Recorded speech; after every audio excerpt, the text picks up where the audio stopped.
ci biir da ngay gis benn milieu de terrain boo xamante ne dafay gën a am une assise beaucoup plus offensive. D'accord. donc lii nii yëpp c'est des aspects tactiques yi nga xamante ne tàmm nañ ko di ko gis avec l'équipe nationale du Sénégal. oui. des fois nag mun nga toog di seetaan match pour nga analyser yenn schéma yi dafay nekk problème moo tax man je préfère toujours prendre le temps su match bi jeexee ngay am un aperçu beaucoup plus large parce que tu vas regarder sans pression di nga xam exactement qu'est-ce qui a marché qu'est-ce qui n'a pas marché mais il faut souligner aussi que am nañu un entraîneur qui se rectifie à chaque fois qu'il y a une équation posée par l'équipe adverse. très bien Mamour Diobaye Djibril maa lay ziar bu baax a baax. Abdourahmane maa lay nuyu di la jox sa wàccuwaay.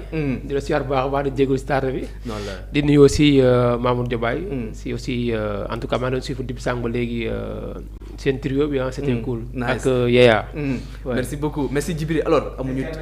waaw l'international moom mooy loolu. alors Djibril dañuy dem très rapidement ci match bi nga xam ne war na am suba diggante Sénégal ak Botswana mu nekk match bi nga xam ne aussi. oui. stade feesul. image yi ma gis.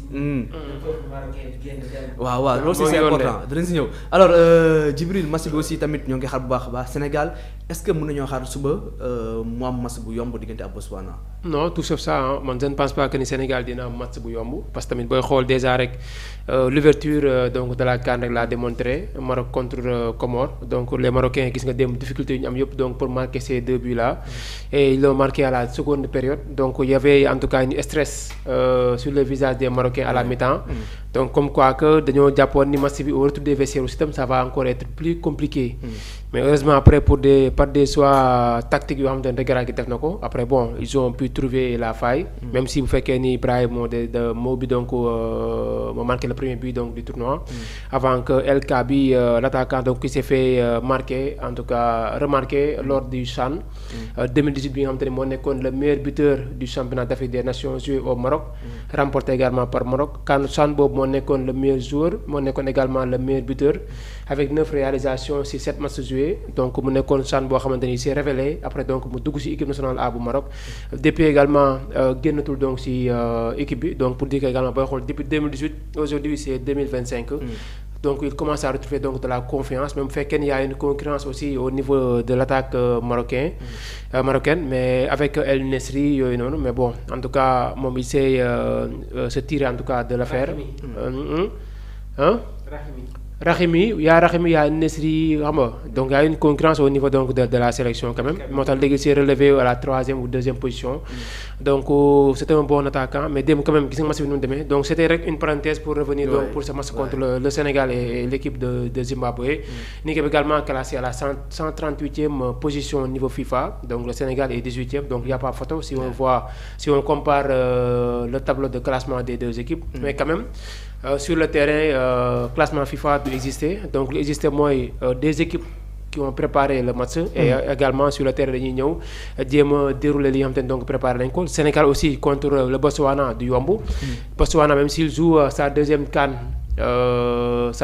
contre le Sénégal parce que sa première et sa dernière CAN c'était en 2012 éliminé au premier tour mais tey contre le Sénégal l'équipe est encore venue avec plusieurs atouts yoo xamante ne dañu ko tamit jéem a pour mettre en mal l'équipe donc entraînée par Pape Bouna Thiaw mais en tout cas l'équipe du Sénégal est favorite en tout cas par rapport à cette rencontre contre le Botswana mais en tout cas match bi moom du mën a yomb mais tamit quel que soit alpha ak lu ñu si mën a xaar rek mooy Sénégal mu gagné daal cette rencontre 1-0 ou 10-0 en tout cas c'est la victoire qui compte pour lancer la campagne. Bien j'ai écouté Pape Thiaw ce matin ci conférence de presse bi nga xam ne am na ko mu nekk conférence de presse d'avant match lu mu xam ne mooy il a bien étudié l'équipe de Botswana xam na nu mu def pour contourner seen bloc donc est-ce que mën nañoo am yaakaar que ne Pape Thiaw dina adopter benn tactique bi nga xam ne xëy na dina mën a tuer le match très vite.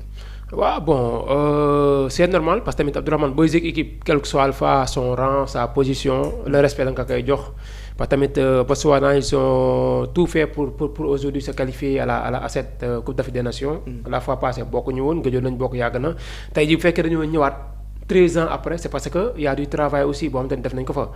donc y avait de la disette derrière mais aujourd'hui tamit dañoo liggéey ba ñëwaat fu ñu nekk.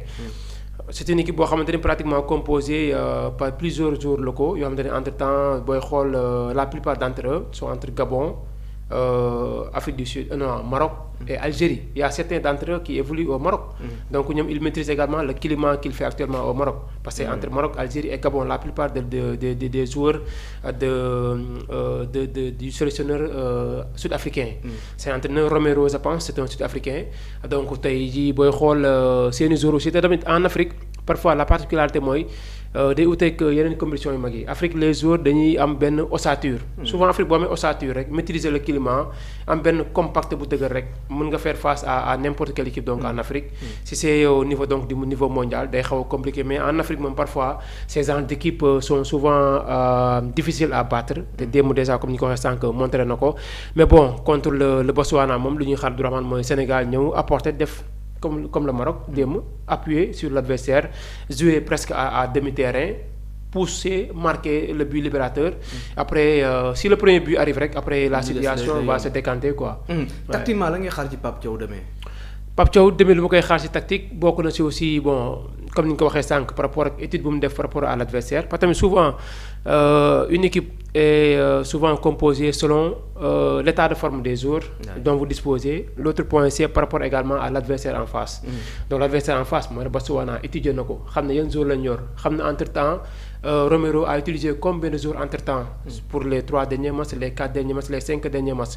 Donc c'est à partir de là que Pape Thiaw donc va essayer de mettre en place son système de jeu qu'il va démarrer en tout cas ses 11 premiers joueurs titulaires si match contre le Botswana. Donc après lu entraînement jot a joxe ci diggante bi lan la yan joueurs ñoo gën a nekk actuellement si état de forme ba xam day continuer si sa logique ñii ñoo nekkoon sama titulaire malgré l'adversaire en face ñii laay tegaat bon wala ba xam est-ce que Botswana va obliger Pape Thiaw à apporter 2 voire 3 changements au niveau de son dispositif.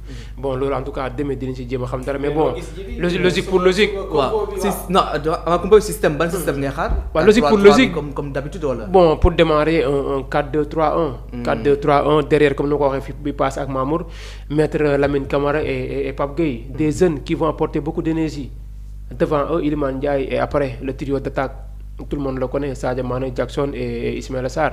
Il faudra jouer sur les côtés également, surtout aussi jouer au niveau de l'entrejeu.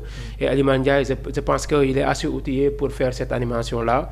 Derrière lui, Lamine Camara, Pape Gueye, ku nek bu ñu amee projection mën nañ ko utiliser te aussi am nañ benn force de frappe boo xamante ni parfois tamit avec un bloc bas certainement 2 blocs bas la ñuy jouer Botswana ñëwee bu ñëw génn jouer 50-50 contre le Sénégal xalaatuñ ko sax parce que dañuy bàyyi espace ci ginnaaw te Sénégal avec des attaquants comme Sadio Mané et Ismaïla Sarr moom xalaatul Botswana di génn di jouer Sénégal donc bloc bas la ñuy jouer peut-être ils mettront 5 derrière mais après c'est à Pape Thiaw et ses joueurs de trouver en tout cas la meilleure formule vraiment pour dissuader le dispositif de Romero. On a Gasperini avec nous. non Mamour mais en tout cas man moom ba léegi waxaguma ne jàng naa vidéo mais Mamour tamit fii ne mi ngi def ay cours ñeel wàllum ay séance vidéo man defaguma ko kon mooy Gasperini man je ne maîtrise pas l'aspect vidéo quand même. en tout cas mais aussi tamit temps bi presque jeex na match bi aussi tamit moo ngi daw donc mais bëgg naa aussi am sa xalaat ci aussi le cas de Assane Diao parce que tamit ils ont choisi kii di Ousseynou Niang pour mu remplacer ko aussi choix boobu aussi ban commentaire nga ci def. waaw c'est un choix donc qui a vraiment déjoué tous les Sénégalais hein mais quand même logique pour logique nag. c'est que nañ nit ñi demee ko man mi toog naa fii ne bu ma sañoon entre les deux si c'était un choix à faire je prendrais Ousmane Sow. Pape Thiaw il connaît pourquoi mu jël Ousseynou Niang pourquoi ma ne logique mooy Ousseynou Niang quand même il a déjà côtoyé ces joueurs-là yu nekk tey jii au Maroc. tey jii intégration Ousseynou Niang moo gën a yomb gis nañ ko ak bizutage bu mu daan def après moo def le tour des réseaux. loolu moom nekk ci moom. réseaux sociaux ambiance ba ma nekk ci moom. gis naa benn ba muy quitté. numéro Lions yi génn ba muy quitté son club mi ngi yor benn saako d'eau yor benn mousse bu mu teg si ginnaaw. day ñibbi gars yi ne foo jëm ne je rentre au pays maanaam tellement c'est un jour boo xamante ni foo ko